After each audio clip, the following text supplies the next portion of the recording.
Di antara keutamaan dan keistimewaan Ramadan, seperti pernah kita ulas, adalah bulan yang menghadirkan limpahan kesempatan untuk bermunajat kepada Allah Subhanahu wa taala.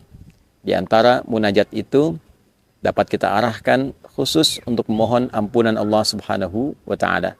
Dengan kata lain, Ramadan adalah bulan kesempatan untuk bertaubat kepada Allah Subhanahu wa taala. Ramadan adalah bulan untuk memperbanyak permohonan ampunan kepada Allah Subhanahu wa taala. Namun demikian, penting untuk kita bersama mempelajari lagi bahwa taubat adalah bagian dari ibadah. Istighfar bagian dari ibadah. Layaknya ibadah, maka ia memiliki cara, memiliki adabnya, memiliki aturannya. Salat ibadah memiliki aturan. Membaca Al-Quran ibadah memiliki aturan. Berdoa ibadah memiliki aturan. Maka taubat pun ketika digolongkan pada ibadah, ia memiliki adab, memiliki cara, memiliki aturan. Banyak diulas untuk bertobat, tentu mesti ada pengakuan, mesti ada penyesalan, mesti ada kesadaran untuk memperbaiki diri dan berkomitmen untuk berbuat lebih baik dibandingkan dengan hari-hari yang telah berlalu. Menutup yang salah dengan yang soleh, membuktikan kepada Allah bahwa kita telah berubah. Itulah inti taubat. Namun yang jarang dikaji adalah tentang dua jenis dosa yang penting kita ketahui, sehingga dengan pengetahuan itu kita memahami dengan baik bagaimana caranya bertobat, memohon ampunan terkait dengan jenis dosa yang mungkin pernah kita kerjakan dalam berkehidupan. Secara umum teman-teman, dosa dibagi pada dua bagian. Secara umum, yang pertama, dosa seorang hamba kepada Tuhannya, hubungannya langsung dengan Allah Subhanahu wa taala. Alaqatil makhluk bil khaliq.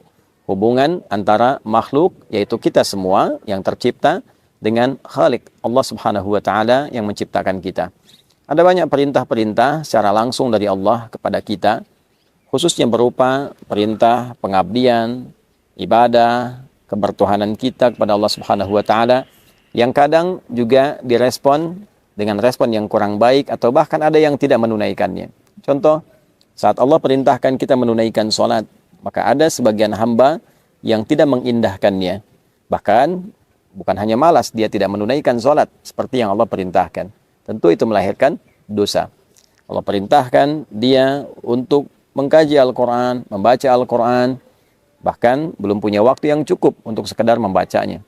Allah perintahkan untuk berpuasa, bahkan ia belum punya kekuatan untuk memotivasi dirinya demi menunaikan apa yang Allah perintahkan itu. Hal-hal demikian adalah hal-hal yang terkait langsung hubungan kita secara vertikal dengan Allah Subhanahu wa taala. Maka apa yang dilakukan dalam hal tobat yang dimaksudkan? Yang pertama, tentu kita menengadahkan diri, kita bersimpuh kepada Allah Subhanahu wa taala untuk memohon ampunan sempurna kepada Allah dari semua dosa-dosa yang terkait hubungan kita langsung dengan Allah Subhanahu wa taala. Bagaimana cara melakukannya? Ada beberapa metode, ada beberapa cara. Di antaranya bisa kita lakukan melalui sholat. Karena hakikat dari sholat yang kita kerjakan, di dalamnya berisi banyak doa. Di antara sekian ragam doa, wujudnya adalah permohonan ampunan kepada Allah Subhanahu wa taala. Dalam ruku' kita meminta ampunan, baik membacakan subhana rabbiyal azim wa bihamdi ataupun subhanakallahumma rabbana wa bihamdika Allahumma gfirli, ya Allah ampuni aku. Pun demikian, bahkan dalam sujud juga ditemukan kalimat yang serupa. Duduk di antara dua sujud, kalimat pertamanya Rabbi gfirli, ya Allah ampuni aku. Bahkan di pembuka salat dalam iftitah, di antara sekian rangkaian doa iftitah, salah satunya adalah doa taubat, permohonan ampunan. Allahumma ba'id baini wa baina khatayaya kama ba'adta bainal masyriqi wal maghrib. Demikian selanjutnya hadis terkait. Ya Allah, aku mengakui banyak dosa yang aku kerjakan, banyak kesalahan yang aku perbuat. Mohon jauhkan aku antara dosa yang telah aku perbuat sejauh engkau pisahkan timur dan barat. Aku tidak ingin berjumpa lagi. Aku ingin berpisah dengan dosa itu. Aku ingin dibersihkan ya Allah selama hidupku. Dilakukan dengan salat, dan dengan itu Allah berkenan menggugurkan semua keburukan yang pernah kita lakukan. Demikian saat seseorang di era Nabi datang kepada Rasulullah SAW sebelum Nabi menunaikan salat, dan dia berkonsultasi telah melakukan satu kesalahan yang fatal. Maka karena akan tiba waktu salat, Nabi SAW meminta orang ini untuk menahan diri sejenak. Ketika menunaikan sholat, kemudian turunlah Al-Quran surah ke-11 Hud ayat 114. Aqimis sholata tarafain nahar wa zulafan minal lail innal hasanati yudhibna sayyiat. Tunaikanlah olehmu sholat, baik di kesempatan siang ataupun juga di kesempatan malam. Sungguh sholat itu adalah perbuatan yang baik.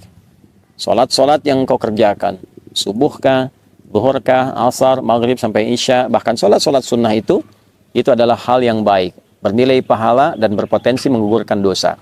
Hal yang baik, bernilai pahala, berpotensi menggugurkan dosa, disebut dengan hasanah. Jamaknya disebut dengan hasanat. Lawannya sayyiat. Maka hasanah itu akan menggugurkan sayyiat. Hasanah yang saleh bisa menutup yang salah. Maka Allah tegaskan, innal hasanati, sungguh kebaikan-kebaikan bernilai pahala itu, yudhibna sayyiat, itu akan menggugurkan, menghilangkan segala bentuk keburukan-keburukan. Maka setelah Nabi menunaikan sholat dan tuntas, orang ini berkonsultasi lagi, bagaimana dengan status kesalahan saya Rasulullah? Maka Nabi memberikan komentar, kama-qala, bahwa Allah sudah menurunkan ayat, dengan engkau menunaikan sholat, dengan bermunajat kepada Allah, istighfar, betul-betul serius bertobat, Allah berkenan mengampuni dosa-dosa yang pernah dilakukan dalam hidup. Maka inilah salah satu fungsi salat. Fungsi salat bermakna taubat. Jadi bukan sekedar hajat. Wasta'inu bis-sabri was-salah. Kalau Anda punya persoalan, minta tolong kepada Allah, sabar terima, lalu menunaikan salat. Maka dalam salat kita meminta kepada Allah pertolongan. Itulah hajat. Karena itu dikenal salat adalah hajat. Tapi salat juga punya fungsi atau makna taubat. Kita mohon ampunan kepada Allah.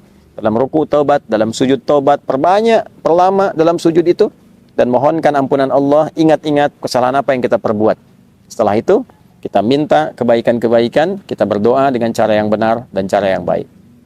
Skema di luar sholat bisa dilakukan dengan bermunajat, mengangkat tangan, menyatukan kedua tangan, mempertemukan dua garis, mensejajarkan dengan dada, memohon kepada Allah, dan cari doa-doa spesifik sesuai dengan kesalahan yang mungkin kita pernah perbuat.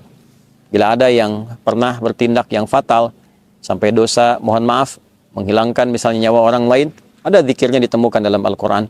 Rabbi inni zalamtu nafsi. Ya Allah, aku telah berbuat salah pada diriku sendiri. Faghfirli, maka mohon ampuni aku ya Allah.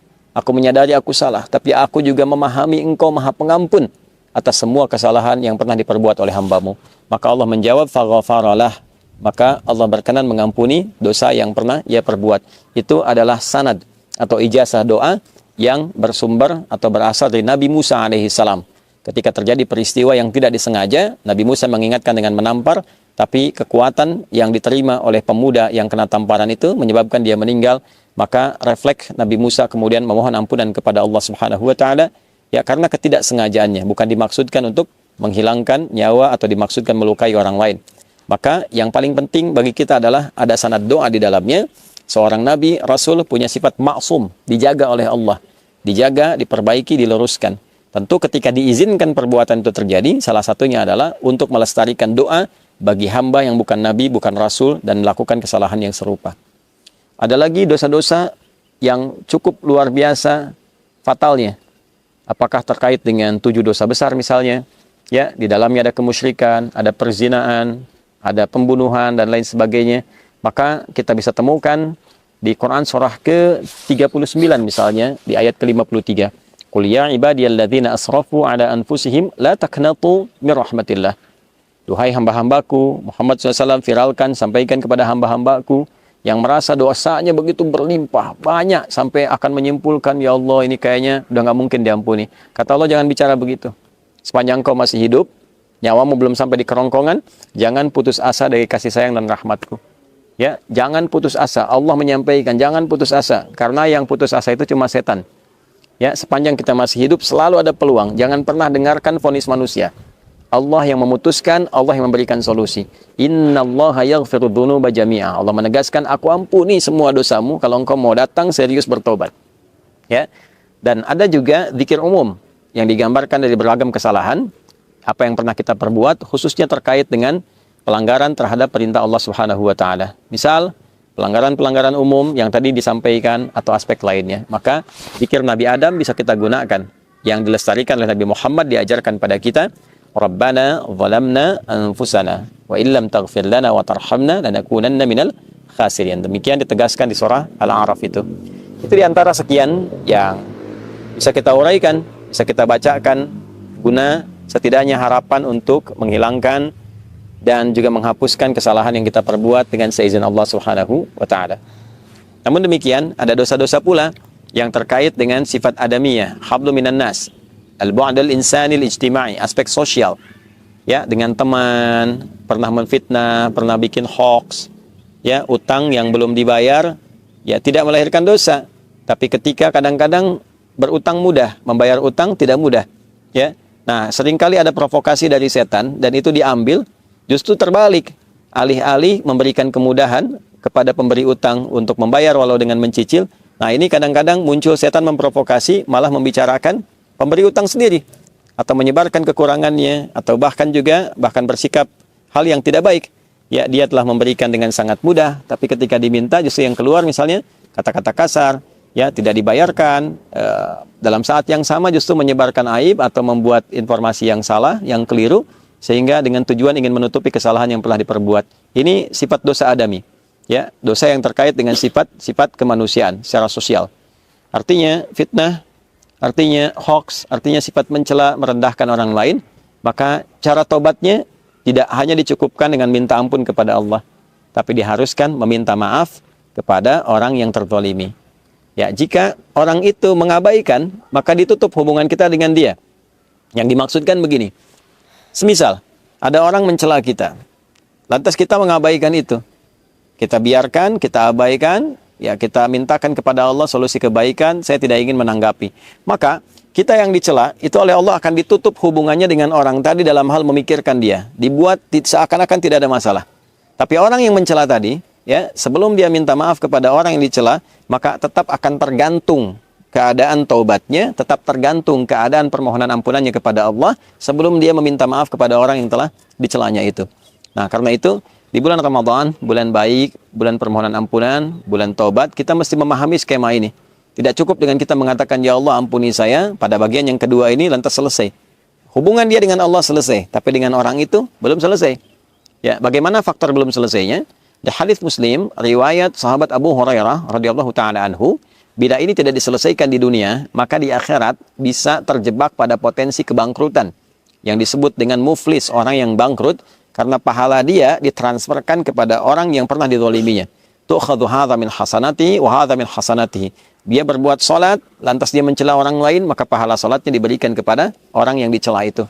Demikian selanjutnya, sampai tiba ada yang fa'in faniyat hasanatu, habis modal kebaikannya, tersisa keburukannya.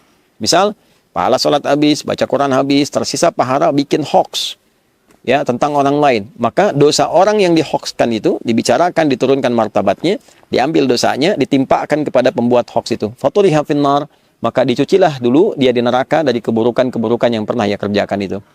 Maka dari itu teman-teman sekalian, penting bagi kita untuk saling memaafkan, untuk juga memotivasi diri mau meminta maaf. Untuk memaafkan itu sesuatu yang rasanya tidak terlampau sulit. Namun untuk meminta maaf, hal itulah yang kadang-kadang jarang disadari pentingnya untuk dilakukan karena banyak hambatan yang setan hadirkan dan tidak menginginkan hamba kembali menjadi baik. Untuk itu, saya ingin mengingatkan pada diri pribadi dengan menyampaikan sebesar-besarnya. Yang pertama, mohon ampun pada Allah Subhanahu wa taala. Yang kedua, meminta maaf pada teman-teman semua dimanapun berada yang boleh jadi dalam setiap tindakan, perilaku, tutur kata berpotensi menyakiti, melukai atau juga menghadirkan hal yang kurang berkesan dan berkenan. Mohon dimaafkan, mohon sebesar-besarnya diberikan pengertian dan semoga Allah Subhanahu wa taala mengampuni dosa-dosa kita semuanya. Allahumma taqabbal minna innaka antas sami'ul alim wa tub 'alaina innaka antat tawwabur rahim. Tubna ilaika ya arhamar rahimin taubatan nasuha waghfir lana dhunubana wa kaffir 'anna sayyi'atina wa tawaffana ma'al abrar. Wa sallallahu ala sayyidina Muhammad wa ala alihi wa sahbihi ajma'in wa akhiru da'wana alhamdulillahi rabbil alamin.